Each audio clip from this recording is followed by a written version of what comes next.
Uhud disebut perang Uhud karena terjadinya di lembah Bukit Uhud, Jabal Uhud. Kenapa disebut Bukit Uhud? Bukit Uhud ini terkenal. Disebut Bukit Uhud karena dia bukit yang menyendiri. Bukit lain itu nyambung-nyambung. Bukit Uhud terpisah. Maka rumpun katanya serumpun dengan kata Ahad. Disebutlah Jabal Uhud. Jabal Uhud ini terkenal. Nabi dulu pernah naik ke punggung Bukit Uhud bersama Abu Bakar dan Umar. Saking senangnya Bukit Uhud, Nabi naik ke punggungnya. Bergetarlah Bukit Uhud saking senangnya. Lu gempur. Kecainya Nabi tanah Bukit Uhud. Wahai Uhud, tenanglah. Rasul dan dua sahabat ada di punggungnya. Diam Bukit Uhud. Beruntung Bukit Uhud pernah baca dari Nabi. Subhanallah. Kata Nabi, Bukit Uhud karunia buat umat Islam. Ngapa? Karena banyak Bukit Uhud disebut dalam hadis Nabi. Siapa yang menyolatkan jenazah, kata Nabi, maka dia mendapatkan satu kirat. Ma kirat ya Rasulullah, kata sahabat, tahu dia kirat itu? Kirat itu kata Nabi seumpama Bukit Uhud. Berarti luar biasa membayangkan yang mati. Pahalanya sebesar Bukit Uhud. Panjangnya 6 km, lebarnya 3 km, tingginya 1 km dari permukaan air laut. Oh ya, senyum ditimbang Bukit Uhud, payah cakap timbangan. Sekali membayangkan jenazah seperti Bukit Uhud pahala. Itu amal di masjid itu di Indonesia. Amal kita jalankan jenazah di Masjid Nabawi sama dengan 1000 Bukit Uhud dapat. Saya memang saya begitu membayangkan mayat di Masjidil Haram. Sekali membayangkan mayat kita dapat 100.000 Bukit Uhud. Ya Allah. Maka kita iri dengan orang yang umrah. Tiap habis sholat 5 waktu ada pengumuman as-salatu ala mayyiti jami'a rahimakumullah. Maka aku memimpin umroh satu jamaah yang sembahyang. Udah ikut sembahyang ba'diyah di Uhud. Jarang lagi kita akan jalankan jenazah. Ada 100.000 Bukit Uhud yang akan kita dapat. Subhanallah. Hanya banyak entah di kasur, di karang. Terdengar pengumuman di masjid, inna lillahi wa inna ilaihi raji'un. Mulai, ya, sama mati ini. Telah berpulang ke rahmatullah fulan bin fulan.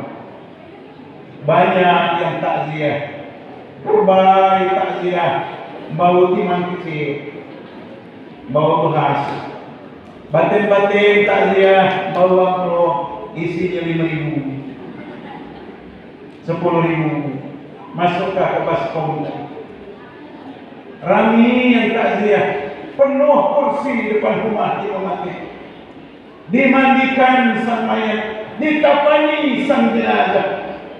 Hanya satu dibawa ke masjid. Bapak ibu sekalian, kita akan membayangkan mayat dikit di sembahyang.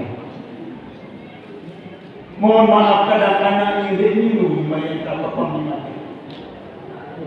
Padahal bukan ngobrol depan rumah imam mati itu yang sunnah. Sunnahnya mengikut membayangkannya, pahalanya besar. Pahalanya besar. Membayangkan jenazah dalam makna di rukuk, di sujud, di jeramah mati. Allahu Akbar baca Fatihah. Allahu Akbar baca sholawat. Minimal Allahumma sholli ala Muhammad wa ala ali Muhammad sah. Nak dilanjutkan nama sholli alaihi wa sallam dan seterusnya bagus. Allahu Akbar, takbir yang ketiga, salawat. Mendoakan jenazah. Allahumma firlahu warhamhu wa'afihi wa'afanhu. Amma bukan Allahumma firlahu warhamhu wa'afihi wa'afanhu. Sampai di situ saja doanya sah. Nak dilanjutkan Allahumma firlahu warhamhu wa'afihi wa'afanhu dan seterusnya bagus. Takbir lagi yang keempat, Allahu Akbar, salam kanan, salam ke kiri. Kalau kita di Indonesia, lazim kita tambah dengan doa, Allahumma la tahrimna ajraha wa la taftinna ba'daha wa ighfir lana wa laha. Baru salam ke kanan, salam ke kiri, lah dapat pahala sebesar bukit Uhud. Maka bukit Uhud karunia buat umat yang beriman.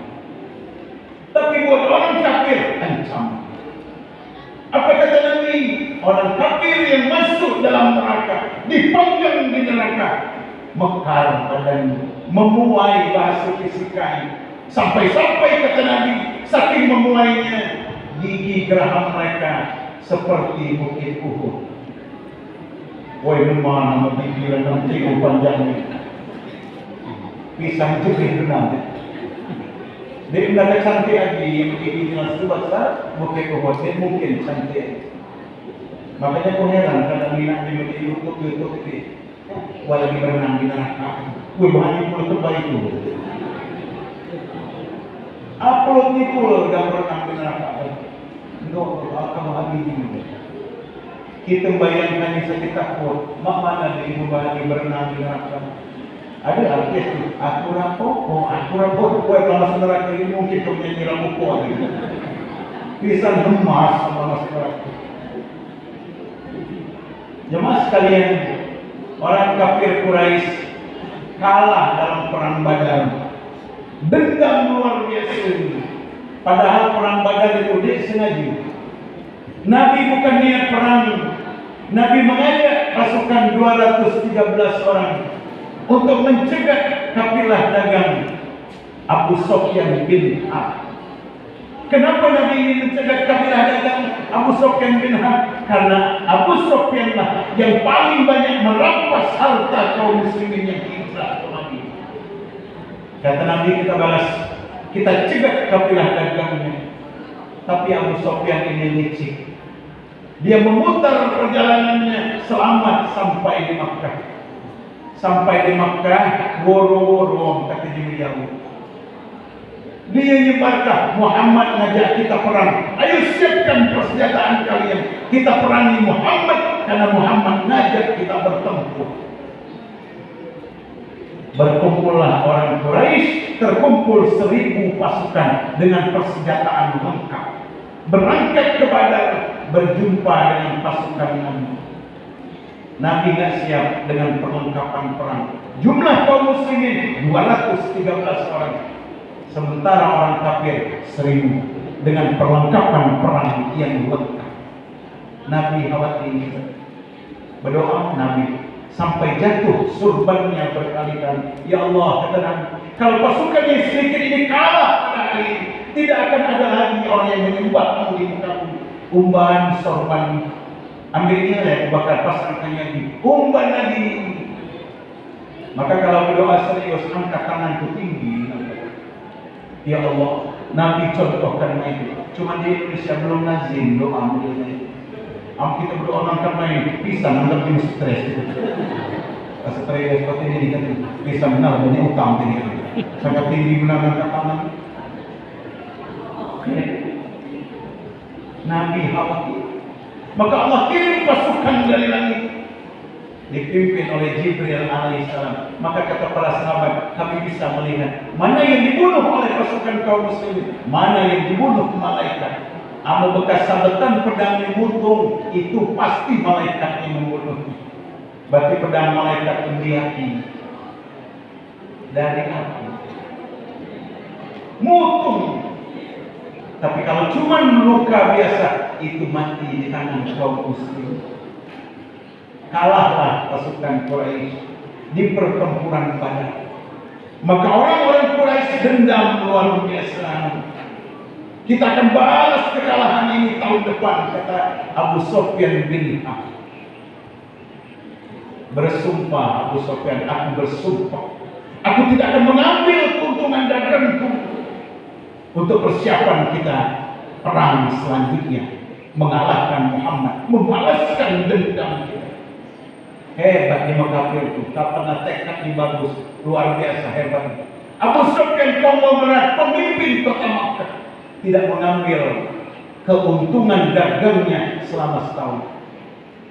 Ada yang nanya, Ustaz, Kenapa orang kafir kalau dia menyumbang kok sebesar itu tekad? Ngapa kita umat Islam galaknya kecil menyumbang? Kasih bayang Jumat tuh pisang, dia ambil yang paling kecil, ya kan? Nah, dipilih 5.000 gak besar, 5.000, ya kan? Hanya jadilah daripada kan geser kotak infak 5.000 jadilah. Kenapa katanya dia kafir besar menyumbang? Kenapa orang Muslim kok kecil? Agak bingung aku jawab. Jika amu dia kafir tu, jika halangi ini setan berbesar. Kaki setan. Hanya kita umat Islam ini ketakut ini setan. Yang pernah besar Yang pernah besar wadah kecil mereka SPP 5.000 jadi lah. Ada pula setan umat panjang itu. Satu laki ni ngambil dompet ke sebagai masuk ke lagi apa? Ini apa dia cacak home? Orang mau impak besar ni dia hanya cacak home. Dia cacak home dia tahu ini pun rasa mahal. Yang itu saya tak berubah panjang. Saya tak mau makan tempuyak itu. Makin jangan nanti di situ.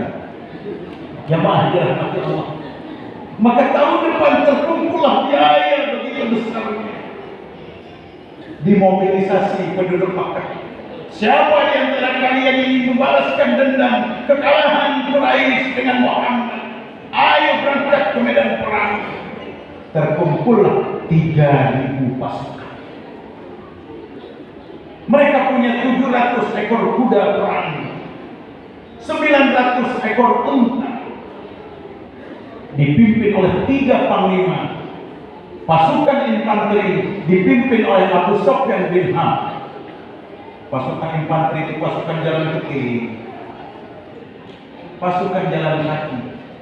Di sebelah kanan Abu Sufyan pasukan kavaleri. Pasukan berkuda dipimpin oleh Khalid bin Walid yang akhirnya gugur dalam pertempuran Badar. Walid bin Mughirah. Di sebelah kiri Abu Sufyan bin Harb dipimpin oleh seorang panglima perang yang bernama Ikrimah bin Abu Jahal. Abu Jahal meninggal di perang Badar. Maka Khalid penuh dendam. Ikrimah penuh dendam pada Muhammad dan pasukan. Berangkatlah pasukan Uhud menuju Madinah. Berita ini sampai pada Nabi. Kumpulkannya di Nabi sahabat-sahabat di Masjid Nabawi. Wahai kaum muslimin, orang kafir Quraisy sudah hampir tiba di Madinah. Bagaimana kita menyikapi pasukan Quraisy ini? Aku ingin menyambutnya di Madinah, kata Nabi. Setujukah kalian dengan usul? Banyak yang setuju. Di antara yang paling setuju orang-orang munafik. Ya Rasulullah, kata jemaah munafik, kami biasa perang di kota Madinah. Kalau musuh datang ke Madinah, kami hujani mereka dengan anak panah dari atap-atap rumah kami. Kami selalu memenangkan pertempuran, ya Rasulullah. Kami setuju kita perang dalam kota saja. Kenapa? Jemaah munafik ini penakut. Dia tahu persis kalau mati pasti masuk neraka. Tapi ada anak muda, terutama yang tidak ikut perang Badar. Ya Rasulullah, kata anak muda, kita sambut mereka di luar Madinah. Kenapa ya Rasul? Amu kita perang di kota Madinah, rumah kita akan hancur, anak istri kita bisa kena panahnya sarung. Kita sambut mereka di luar Madinah. Tokoh senior yang mendukung pendapat anak-anak muda namanya Hamzah bin Abdul Muttalib. Asad Allah wa asad Rasul. Singanya Allah dan singanya Rasulullah. Paman Nabi, pangcian Nabi. Kenapa Hamzah mendukung anak muda untuk menyambut kaum Quraisy di luar kota Madinah? Karena Hamzah melihat orang munafik pengen perang dalam kota. Jangan-jangan ada udang di balik batu. Sehingga orang munafik menginginkan perang dalam kota. Akhirnya Nabi berdiri. Dia pulang ke rumahnya. Dia mengambil peralatan perangnya. Dia mengambil 2 helai baju besi. Betulnya dia Abu Bakar di rumah. Pakaikannya baju besi. Pakainya pelindung kepala. Digantungkannya pedang di punggungnya. Masuk lagi ke masjid. Nah, sebelum Nabi masuk ke masjid, anak-anak muda tadi nasihatinya kaum tua. Oh ya, kaum ini muda, jangan maksa Nabi nak keluar Madinah. Kurang ada kamu ini yang memaksa-maksa Nabi. Sehingga kata anak muda, tidak, kami tidak memaksa Nabi, tapi kami menginginkan di luar kota Madinah. Kalau Nabi pengen di kota Madinah, kami sami'na wa ata'na. Maka ketika Nabi masuk lagi ke masjid, anak-anak muda datang kepada Nabi, ya Rasulullah, tidak ada maksud kami, tidak memaksa engkau keluar dari Madinah. Kalau kau menginginkan perang dalam kota, kami akan mengikuti. Sami'na wa ata'na ya Rasulullah. Tapi kata Nabi, tidak pantas seorang Rasul yang sudah memakai pakaian perangnya kembali melepas pakaiannya sampai Allah menentukan takdirnya untuk kita. Maka Nabi memobilisasi pasukan untuk perang dalam perang Uhud ini. Susah payah Nabi mengumpulkan pasukan, terkumpullah 1.000 orang. Kafir Quraisy tadi berapa? 3.000. Kaum muslimin 1.000. 1:3. Berangkatlah kaum muslimin menuju Uhud. Sampai di Uhud Asaidah. Pasukan kafir di situ, pasukan kaum muslimin di situ. Mulai Abdullah bin Ubay bin Salul berulah. Siapa Abdullah bin Ubay bin Salul? Sampai kenal Abdullah bin Ubay. Adik kenal? Abdullah bin Ubay bin Salul ini gembong munafik di Madinah. Tapi kata Abdullah bin Ubay bin Salul, wahai Madinah, tinggal kamu terbaik saja di Madinah. Yang jagonya Abdullah bin Umi Maktum, sahabat Nabi yang tunanetra. Kama Madinah melindungi kaum terbaik. Balik ya, ngajak balik ya, mama Nabi Kafir Quraisy ke Madinah. Habis perang, bini kita akan jadi hamba sahaya, anak-anak kita akan dibantainya. Pala balik. Sehingga 300 pasukan kaum muslimin terprovokasi balik ke Madinah. Baca dibayangkan kondisinya ketika itu. 1.000 banding 3.000, 1 banding 3. Itu pun sudah keras. Balik pula 300 suham, tinggal 700. Najib menakutkan nasibnya membuat pegal ini. Sengaja menang supaya mental kaum muslimin ngedrop. Tapi kata Nabi, wahai kaum muslimin, Allah yang menentukan menang atau kalah. Seandainya kita terbunuh, surga menanti kita. Kalau Allah anugerahkan kemenangan, Allah beri bonus buat kita.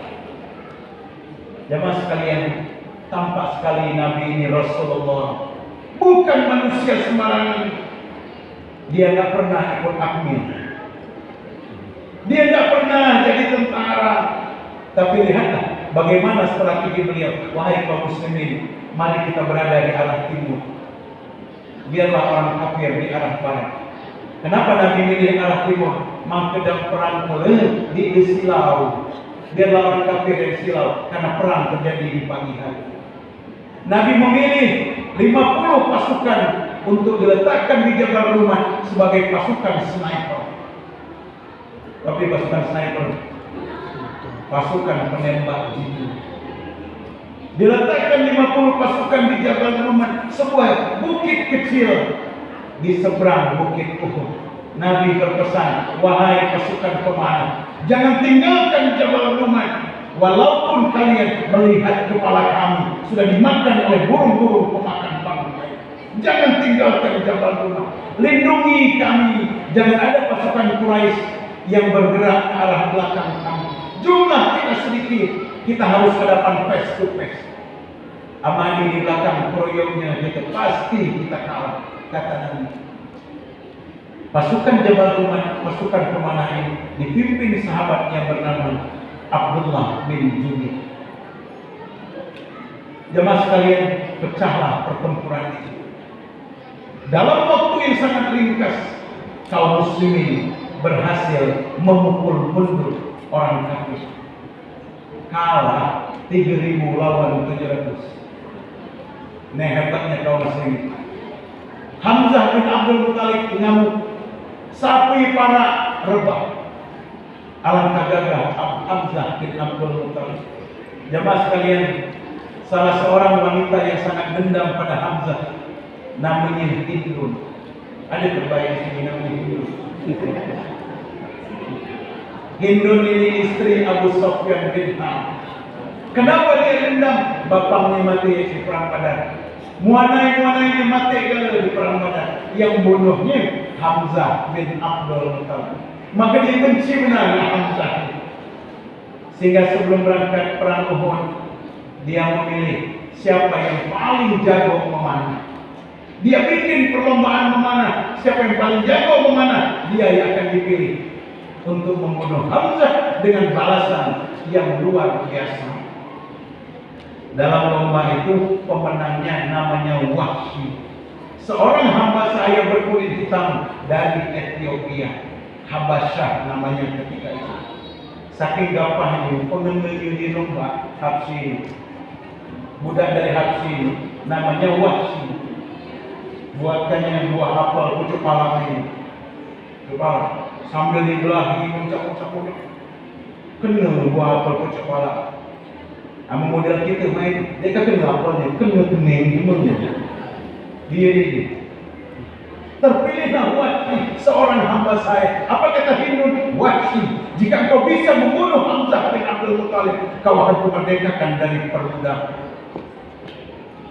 Jamaah sekalian, Hamzah ngamuk di perang Uhud. Siapa yang marah dengan Hamzah tewas di tangan Hamzah yang gagah perkasa ini. Saat itu di sekitar Hamzah lalu lapanglah posisi Hamzah. Wahsy mengendap-endap, dilemparkannya tombaknya kena di bawah pusat Sayyidina Hamzah. Ususnya terburai. Kita ini usus masih berjalan dengan jaga Wahsy yang lemah, tapi darah banyak mengucur. Hamzah pun gugur sebagai syuhada ketika itu. Oh Hindun menang, gahinya jenazah Hamzah, belahnya busung, keluarkannya jantung, gigitnya, tidak makannya jantung Sayyidina Hamzah. Kehamas, takut digurin. Punya-punyanya masih niut, capakkanlah. Ini yang membuat Nabi dalam perang Uhud menangis terseduh-seduh. Orang yang sangat berjasa pada Nabi, bukan saja Sayyidina Hamzah ini sebagai paman Nabi, tapi dia juga saudara sepersusuan Nabi, sama-sama nyusu dengan Halimatus Sa'diyah, paman sekaligus saudara susuan Rasul. Jamaah sekalian, tapi kafir Quraisy bisa dipukul mundur. Kaum muslimin berperang dengan penuh semangat ketika itu. Khalid berusaha berkali-kali hendak datang ke belakang pasukan kaum muslimin, tapi dihujani panah sama pasukan sniper yang ada di Jabal Rumah. Maka kalau Bapak Ibu umroh, jangan dinaik di Jabal Rumah. Ngapa naik Jabal Rumah? Selfie. Bukan perang, selfie. Mak-mak dicerita dengan anak cucu. Nah, ini waktu umat di Jabal Rumah. Di sinilah pasukan pemanah diletakkan Nabi ketika terjadi perang Uhud. Kocar kacirlah kafir Quraisy, mundur bergerak, lari hendak pulang ke kota Makkah. Harta mereka tertinggal, kekayaan mereka berhamburan di tanah. Kata kaum muslimin, kami melihat kafir Quraisy lari ketakutan pulang. Bahkan kaum wanitanya berlari sambil mengangkat pakaiannya, tampak betis-betis mereka. Empok perang masih sempat nilai betis begini. Sama ingat itu. Maka ibu jangan tinggi baju itu kinaan betis. Subhanallah. Larilah kafir Quraisy. Harta berhamburan di tanah. Kaum muslimin sudah mulai mengambil harta-harta berharga dan pasukan di Jabal Rumah Mina. Alangkah mantap itu. Dia malah mengambil harta rampasan perang. Sebagian pasukan di Jabal Rumah berkata, mari kita turun ke bawah. Tapi kata pemimpin mereka Abdullah bin Jubair, jangan. Nabi berpesan tadi, jangan tinggalkan Jabal Rumah hatta kita melihat kepala Nabi sudah dimakan oleh pemakan burung-burung pemakan bangkai. Tapi berdebatlah mereka. Yang perang Mudim, perang lebih, cuma balik. Ngapa gini dijebuk di sini? Maka jamaah sekalian kurangi berdebat. Tapi akibat ini bukan bagus. Jangan. Tapi kata Nabi ini kata Nabi diam, dia tidak berdebat lagi. Cuma kaum muslimin hobi benar berdebat. Berjagalah ngomong ini jadi itu. Ya kan? Jangankan masalah-masalah penting dalam perang ini, lagi kita dalam rumah tangga ini jadi jagalah ngomong. Nibah. Dikali itu pam, tanpa ini. Ya kan? Anda bukan banyak masih benar. Mina lagi di rumah. Apa? Tapi dia juga nampak, tanpa ini pam. Satu tampaknya lain lagi teriaknya. Ngajak saham. Awak kata di Sunda, ngajak saham.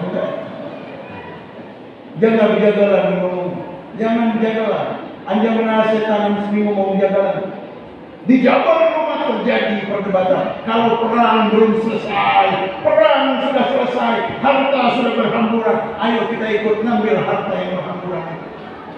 Turunlah 45 pasukan. Tinggal 5 orang pasukan yang berada di Jabal Rumah. Khalid bin Walid yang lari noleh ke belakang. Oh, Jabal Rumah sudah kosong. Berputarlah pasukan berkuda Khalid bin Walid sampai ke belakang pasukan Rasulullah. Alangkah kagetnya Nabi melihat Khalid dan pasukan berkudanya sudah berada di belakang mereka. Ketika itu Nabi hanya dikawal oleh 9 orang pasukan. 2 dari Makkah, 7 dari Madinah. Yang dari Makkah, Talha bin Ubaidillah dan Sa'ad bin Abi Waqqas. Pasukan Khalid menghambur menuju Rasulullah. Nabi ngelihat gak mungkin 9 orang ini mampu menghadang pasukan Quraisy, sehingga beliau berteriak pada kaum muslimin jauh di depan, wahai kaum muslimin, lindungi Rasulullah. Orang kafir Quraisy makin tahu di mana posisi Nabi. Pasukan berkuda mendekat pada Nabi. Ada orang kafir namanya Utbah bin Abi Waqqas. Ada sahabat namanya Sa'ad bin Abi Waqqas. Ini orang kafir ahli memanah namanya Utbah bin Abi Waqqas, adik Sa'ad bin Abi Waqqas. Sa'ad bin Abi Waqqas sudah masuk Islam jadi sahabat Nabi. Utbah bin Abi Waqqas benci pada Nabi. Ambilnya anak panahnya Rasulullah, kena bagian pipi Nabi. Rantai pelindung kepala Nabi yang ada di pipi Nabi masuk mengenai geraham masuk. Kata menghina Nabi berdarah. Apa kata Sa'ad bin Abi Waqqas? Ya Rasulullah, biar dicabut besi yang nempel ke pipi ini. Cabutnya pakai tangan. Pukul, dibaca dicabut pakai tangan. Ya Rasul, aku izin hendak mencabutnya dengan gigi. Diserahkannya pipi Nabi pada Sa'ad bin Abi Waqqas. Gigitnya oleh Sa'ad. Gigitnya ini cabutnya begitu. Bukan besi yang nempel di pipi Nabi yang lepas. Gigi Sa'ad bin Abi Waqqas protol. Tercapak gigi depan. Ya Rasulullah, kata Sa'ad bin Abi Waqqas, gigiku yang lepas ya Rasul. Izinkan aku menggigitnya dengan gigi geraham. Gigitnya pakai gigi geraham. Cabut. Kelihatanlah darah membeku di pipi Nabi. Ya Rasul, aku izin membersihkan luka di pipi. Hisapnya darah beku yang kehitam-hitaman di pipi Nabi. Hisapnya oleh Sa'ad bin Abi Waqqas. Kata Nabi, wahai Sa'ad, buanglah darah yang ada di mulutmu. Tidak ya Rasul, kata Sa'ad. Aku ingin menelan darah Rasul. Ditelannya darah itu. Sehingga Nabi berkata pada Sa'ad, demi Allah, siapa yang tubuhnya diambil